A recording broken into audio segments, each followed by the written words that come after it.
version of Kivumbi 2017. The figures you see there scrolling, or that was scrolling on your screen, are the latest results as have been uploaded from the Forms 34A uploaded by the IEBC into their portal. Now, for those of you who might have missed it, here again is that face-off at the Panafric Hotel in Nairobi between NASA and Jubilee legislators.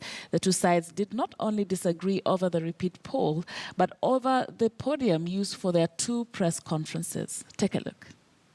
There are only two rights in the Bill of Rights in the Constitution of Kenya that are reserved for Kenyan citizens.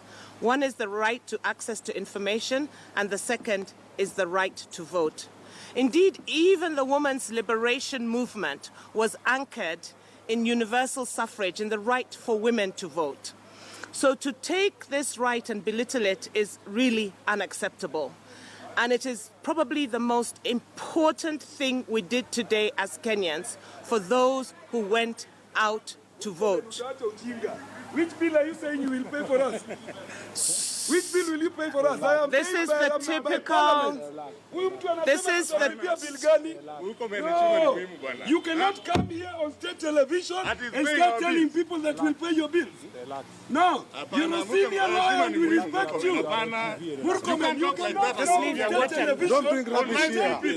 Don't bring rubbish here. That we are waiting for you here. We are elected leaders and don't bring rubbish here. What are you saying? Can we have our press conference? What is all this nonsense? What is this nonsense? What are you trying to say?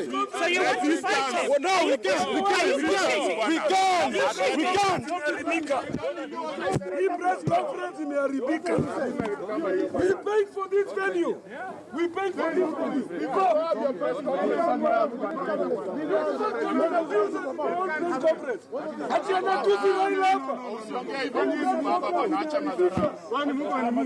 look for a venue.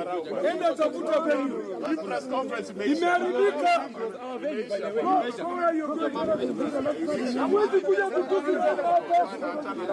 I call this press conference. You cannot come here and answer kutusi Raila kwa TV.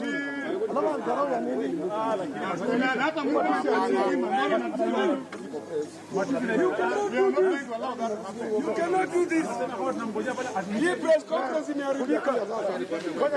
Press conference imeharibika. Mpaka sasa tusiongeze. Siwezi kuja kwa TV kutusi Raila tukiwa hapa. Enda State House mwite press conference huko. Now we have to address the media. Go to State House and call a press conference there. No, put the mics on now. We have to put an end to this rubbish. We are watching here live at atakuja kutulipia bill gani? I have paid for this grounds with my money. Put the mics on now. How can a senior senator come to lie here anapigia wenzake simu ati kujeni press conference iko live hapa? You can't come and tusi Raila on a grounds mimi ndio nimelipa. We can afford our tea, we don't have to afford. No, this is wrong. These are national leaders. Kwani Kenya ni yake? Hakuna. Yes. We are ready. Dakika moja. No, it's okay. Kama hiyo ndio mlikuja hapa. No, it's okay. We don't care. But why are they abusing us? Why are they abusing us? We did ours here, they met us here, we were having our tea. It is wrong. You cannot do that. It is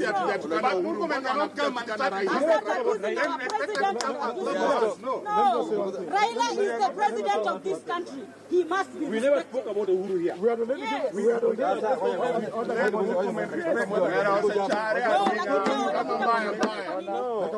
No, but why are they abusing? We can afford our tea. Hiyo ni makosa mnafanya. No, but we cannot sit down. We cannot sit down and watch them abusing us. We already given a statement as NRM.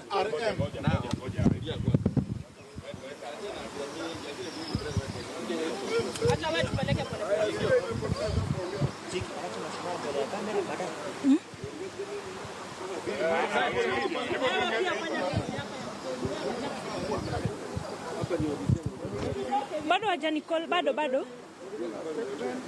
Sawa.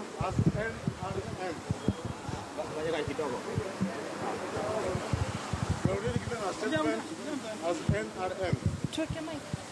But we are having our refreshments in the restaurant. We met our colleagues from Jubilee. We shook hands as colleagues, very respectfully.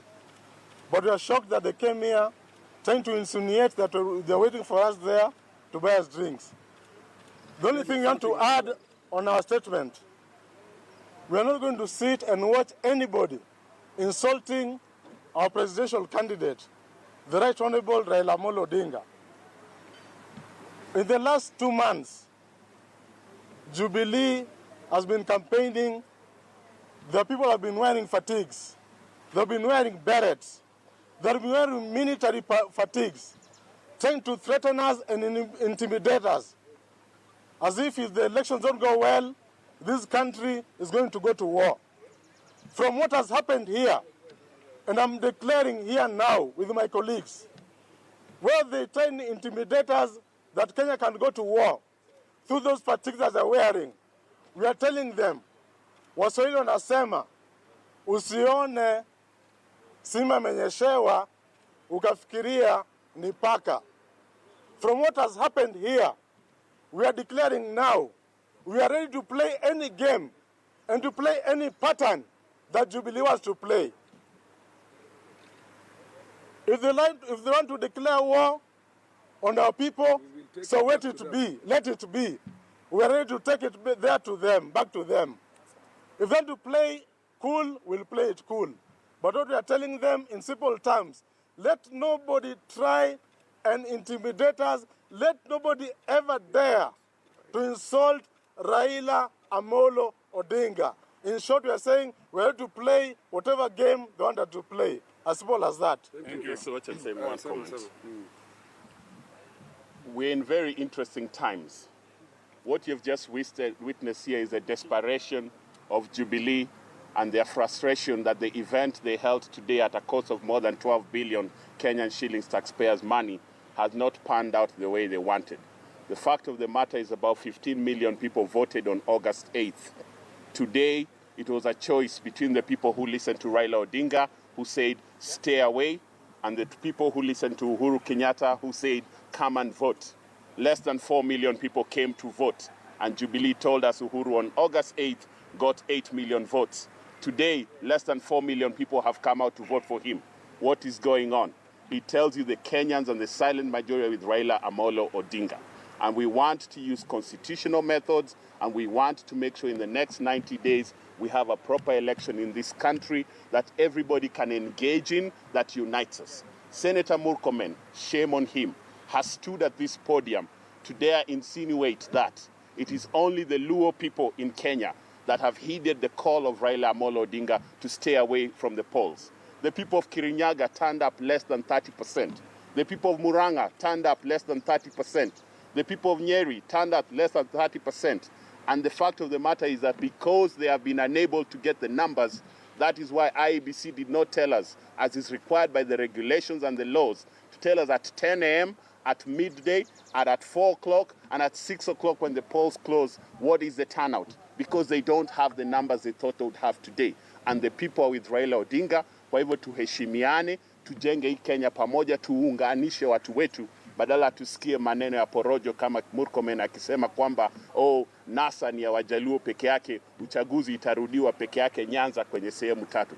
That ethnic profiling is very risky and very dangerous. It's very offensive, and Honorable Senator Murkomen should be very careful and pull back from words that are reckless and careless like that. Kenyans from all over the country, from Garissa, Wajir, Mandera, to Kambani, to Western, to Rift Valley, to Central Province have refused to vote. In the coast, they have shown up less than 10%, less than 5%. You cannot come to tell national TV and speak to the Kenyan people and say, this is a battle between the people who follow Raila who are only Luos. No, we are telling you, don't joke with us. This is a united country, and we must stay united, and leaders must be very careful. There is time to fix this country, and we can do it properly. Thank you. Okay, lastly, this is what I want to say. We called this press conference to address a very serious issue, an intrusion by Ezra Chiloba, who is on leave, calling returning officers and constituency coordinators and county coordinators And we finished our press conference. I personally secured these grounds and paid for it. And I'm very shocked that somebody of Kipchumba Murkomen status, instead of calling a press conference at State House or at whatever place they deem, he's the leader of majority. Why do they need to wait until we've secured grounds, then calling his colleagues as he's seated there, and then saying that we are waiting for him there to shake hands with him? Shame on you. Shame on you. Lastly, the other thing we didn't say about the election that they are postponed about Nyanza. We are asking our SDA colleagues to stand up for their rights because they cannot call an election. First of all, that election itself is irregular, will be stopped by the courts, and even if they do succeed to call it, we are asking our SDA colleagues, because that is your day for worship and Sabbath. Any day that they call this election, on that Sabbath, on any other day, NASA resistant movement people will stay away from this rally. Kama mbaya mbaya, kama noma noma, Kipchumba Murkomen, please, do not ever try to do that again. Don't ever try to insult Raila Amolo Odinga. Thank you.